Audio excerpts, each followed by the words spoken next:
Praise the lord. Good morning. ప్రభువైన యేసుక్రీస్తు వారి నామమున మీ అందరికీ కూడా ఉదయకాల శుభములను తెలియచేస్తున్నాను. అందరూ బాగున్నారా? దేవుని కృప మీ మీద నిలిచి ఉండును గాక. నా ప్రియమైన దేవుని బిడ్డలారా, యేసుతో అనుదిన ఆత్మీయ ప్రయాణం నాతో పాటు కొనసాగిస్తున్నటువంటి నా ఆత్మీయమైన సహోదరి సహోదరులందరికీ కూడా ప్రభు పేరట శుభములను తెలియచేస్తూ ఉన్నాను.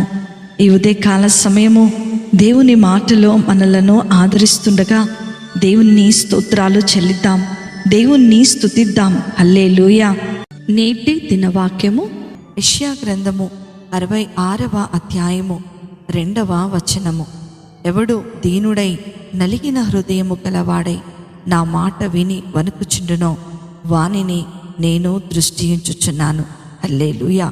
నా ప్రియమైనటువంటి దేవుని బిడ్డలారా, మన యొక్క విశ్వాస జీవితంలో దేవుని దృష్టిని మన వైపుకు త్రిప్పగలిగింది ఏదైనా ఉంది అనంటే విరిగి నలిగిన హృదయము కలవారమై ఉండాలని ఈ ఉదయకాల సమయంలో దేవుడు మనతో మాట్లాడుతూ ఉన్నాడు. మన అనుదిన జీవితంలో మనం చూస్తే అనుదినము ప్రార్థిస్తాం, బైబిల్ చదువుతూ ఉంటాం, ప్రసంగాలు వింటూ ఉంటాం. అంత మాత్రమే కాదు, క్రమం తప్పకుండా దేవునికి దశంభాగం ఇస్తూనే ఉంటాం. ఇంకా అనేకమైనటువంటి దేవుని కార్యక్రమాలలో పాల్గొంటూ ఉంటాం. ఇలాంటి దేవుని కార్యక్రమాలు చేస్తూనే ఉంటాం. అయితే మనము చేసే పనులు దేవుని దృష్టిలో అంగీకార యోగ్యముగా ఉన్నాయా లేదా అన్నది చాలా చాలా ప్రాముఖ్యం. దేవుణ్ణి ప్రేమించే వారి కోసం దేవుడు ఏమైనా సరే చేస్తాడు. అదే 1 కొరింథీయులకు రాసినటువంటి పత్రిక 2వ అధ్యాయము 9వ వచనంలో మనం చూస్తే, దేవుడు తన్ను ప్రేమించు వారి కొరకు ఏమి సిద్ధపరిచెనో అవి కంటికి కనపడలేదు, చెవికి వినపడలేదు, మనుష్య హృదయమునకు గోచరము కాలేదు. హల్లెలూయా. మరి అలాంటి దేవుని దృష్టిలో పడాలని ఎంతమంది కోరుకుంటున్నారు? దేవునికి ఇష్టమైన పనులు చేయడానికి ఎంతమంది సిద్ధంగా ఉన్నారు? దీనత్వము కలిగి నలిగిన హృదయము కలిగి ఉండటం నిజంగా మన జీవితంలో సాధ్యమేనా? ఇదిగో దేవా, నా జీవితం ఆపాద మస్తకం నీకంకితం అని పాట రూపంలో మనం పాడుకుంటూనే ఉంటాం. పాట రూపంలో కాకుండా హృదయపూర్వకముగా మన జీవితాన్ని ఆపాద మస్తకము దేవునికి అంకితం చేస్తే అప్పుడు మాత్రమే మనకు దీనత్వం అనే వరము అనుగ్రహించబడుతుందని ఈ ఉదయకాల సమయంలో దేవుని యొక్క మాటలు మనకు తెలియచేస్తూ ఉన్నాయి. ఎప్పుడైతే మనము నలిగిన హృదయాన్ని కలిగి ఉంటామో అప్పుడు దేవుని దృష్టిలో మనం పడతాం. ఇదంతా జరగాలంటే మనల్ని మనం తృణీకరించుకోవాలి. ఈ భూమి మీద మన జీవితం ఒట్టి నీడ వంటిదని, గడ్డి పువ్వు వంటిదని, ఆవిరి వంటిదని గ్రహించాలి. వివేకము కలిగి దేవుని వెతుకువారు కలరేమోనని యెహోవా ఆకాశము నుండి చూస్తున్నాడని దావీదు మహారాజు సెలవిస్తున్నాడు.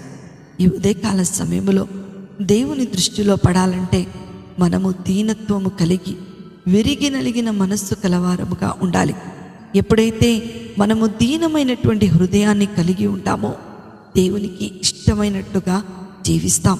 ఎప్పుడైతే దేవునికి ఇష్టమైనట్టుగా జీవిస్తామో మన జీవితంలో అన్నీ కూడా సంతోష సమాధానములే ఉంటూ ఉంటాయి. అన్నీ కూడా విజయాలుగా మార్చబడుతూ ఉంటాయి. కాబట్టి నా ప్రియమైన దేవుని బిడ్డలారా, ఈ ఉదయకాల సమయంలో దీనమైన మనస్సును, విరిగి నలిగిన హృదయమును కలిగి ఉందాం. అట్టి కృపా, ధన్యత, ఆశీర్వాదము వాక్యం వింటున్న దేవుని పిల్లలైన మీ అందరికీ అనుగ్రహించబడును గాక. ఆమేన్. ప్రార్థన చేసుకుందామా? మమ్మలను మిక్కిలిగా ప్రేమించిన మా ప్రియ పరలోకపు తండ్రి యేసు స్వామి, మీకున్నతమైన ఘనమైన నామమును బట్టి మీకు వందనాలు. ప్రభువా, మాకు దీనమైన మనస్సు, విరిగి నలిగిన హృదయము దయచేయండి. నీకిష్టమైన జీవితాన్ని జీవించేలా మాకు శక్తిని అనుగ్రహించండి. విన్న వాక్యము ద్వారా మేమందరము కూడా సరిచేయబడి బలపరచబడినట్లుగా మీరు మాకు సహాయమును అందించమని నజరేయుడైన యేసుక్రీస్తును ప్రశస్తమైన నామములో అతి వినయముతో అడిగి వేడుకొనుచున్నాను తండ్రి. ఆమేన్, ఆమేన్, ఆమేన్. ప్రభు మిమ్ములను, మీ కుటుంబాలను దీవించును గాక.